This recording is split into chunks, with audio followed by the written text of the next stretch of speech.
Shannon Scott, your storyist, coming from the blazing azalea land of Bonaventure Cemetery. I'd like to dedicate this video today to a woman who was a mentor, a guide, very dear friend, one of the most important people to me ever in my life, and for really 30 years of my life. And that was Diane, better known as Dee Sutliff, who we laid to rest out here just a few weeks ago in Bonaventure Cemetery, among her parents and some other family. Years ago, she was kind of almost like my spirit guide into Savannah and many things of life. But she turned me on to a novel called The Damned Don't Cry by Harry Hervey. And he would ultimately factor into the way I looked at Savannah, and I looked at the Savannian set of people and lots of things aesthetically, life-wise in Savannah, Georgia. But Damn Don't Cry was authored by Harry Hervey, who is buried in this row. In fact, this very row was a kind of a muse for Harry Hervey, as was the whole cemetery.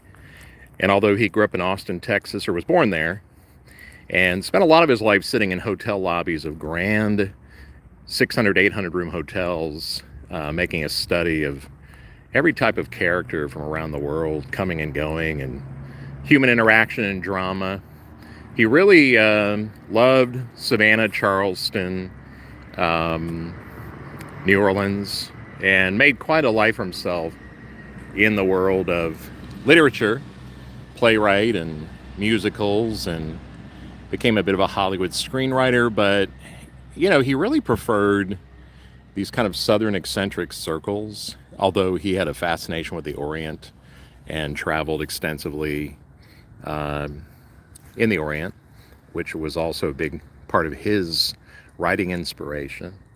And through the years, as a storyteller out here in Bonaventure, I fell in love with I guess his world through or this place through his eyes and his novels, and particularly The Damned Don't Cry. But we've arrived to the grave of Harry Hervey, and he is buried here with his mother, Jane Davis Hervey. You'll see the Scottish cairn there at the top, which is made from, I think, 17th century church stones, and was really an original storytelling object of antiquity that you found at people's graves, where you would light storytelling hearths and brag on the ancestors. So it seems very appropriate as an art object or a monument, above the grave of Harry Hervey, although is connected to a different family plot above his. But his mother, Jane, after much strife and ups and downs, and her own husband, Harry Hervey Sr., committed suicide, she found herself in charge of housekeeping at the old DeSoto Hotel. And there was a grand suite here in Savannah where Harry Hervey and his longtime significant other, Carlton Hildreth, also spent time. And Carlton is buried in Bonaventure as well, alongside of his mother. The men who traveled together, wrote together, really. Carlton Hildreth was a writing partner. He was a typesetter at the Savannah Morning News, and he died, I think, in 1977 or something like that. But it's just interesting that the gentlemen who counted each other as soul compatriots are not buried together in Bonaventure. That's a bit of a sadness, but maybe true to the times or what have you. But Carlton knew my friend Dee Sutliff. And in fact, when she was married, 1960s, for I think the first time there, Carlton gave her a kind of a, what do you call it, a silver ladle cup with a ladle inside of it. And she prized that in her life, and is somewhere, I guess, in the care of someone that took care of Dee's things. But anyway, she really thought that was super cool, and I got to see that in my lifetime, so that was kind of neat. But through the years, I've also collected original Harry Hervey novels, and so here is a a 1940 edition of the 1939 publication, The Damned Don't Cry, and this is a Canadian version, actually, with the dust jacket. I love it because the main character, Zelda O'Brien, was kind of a Joan Crawford, sassy, intelligent, just passionate woman who had a lot of moxie. And Joan Crawford actually played Zelda O'Brien in the movie version, but it ended up being quite a flop and not very what I would call resemblant of the book or the original novel story. But a couple of pictures of Harry Hervey. I think that might be one of him in Savannah with his cat, looking very wide-eyed. There's Harry Hervey, kind of in his what I call Charlie Chan look, traveling somewhere in China in the 1920s, I believe, maybe late 20s. I bring you here, the watchers, in part because every spring when Bonaventure starts blooming, and I've been out here for hours just waiting for the weed eaters to stop, so we might have some semblance of peace and quiet. But the shrub next to Hervey's grave is one I call it the starter shrub. I've seen it for years and years be the first one to actually bloom in the Bonaventure bloom season of azaleas. And so I call it the starter shrub. And you can see it's actually fading because it's really been blooming, longest or longer than the others around us that we see so full now out here.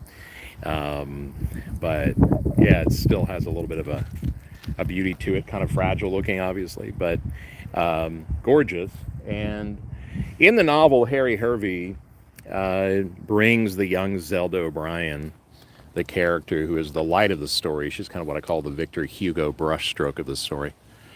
He brings her as a young woman to meet, a youthful love of her own, and would become like her model for love, through the years type of thing. And so I just enjoyed the passage. You'll hear it in a moment, and it's not impossible to argue that it's this very isle that inspired the passage. So it seems very fitting that the author is buried in the isle that inspired the passage that I consider some of the most beautiful words ever written about Bonaventure. Either on par with those of John Muir, the naturalist who slept here for a week in 1857, or really standing alone as, just as powerful and very different from John Muir. But we'll see what you guys think, and here it is. When they reached Bonaventure, it lay drowsing in the mild April sunlight. As they entered, a flight of butterflies made sparse confetti. A pale shell road melted into a vista of pontifical splendor. The green of the live oaks and magnolias, the hoary smoke of the moss, the graying blandness of obelisks, slabs, and shafts, all blended into somber Gothic above the votive fires of the azaleas. Row upon row of them pile along the lanes, magenta, cerise, salmon, pink, and white. Ragged, exultant hedges flaunting their carnal vividness in the celibate glooms. Their prolificy gloriously obscene. They mock the graves and made void the dreary prophecies of vaults and tombs. They were eternal flowering out of the groin of the earth. They were flames out of skulls. Zelda felt awed by this pagan exaltation in the midst of orthodox seclusion. Well, I don't know how he even came up with that. What kind of drugs were you on, Harry Hervey? Maybe just a heavenly muse. But his critics were never kind, not too kind.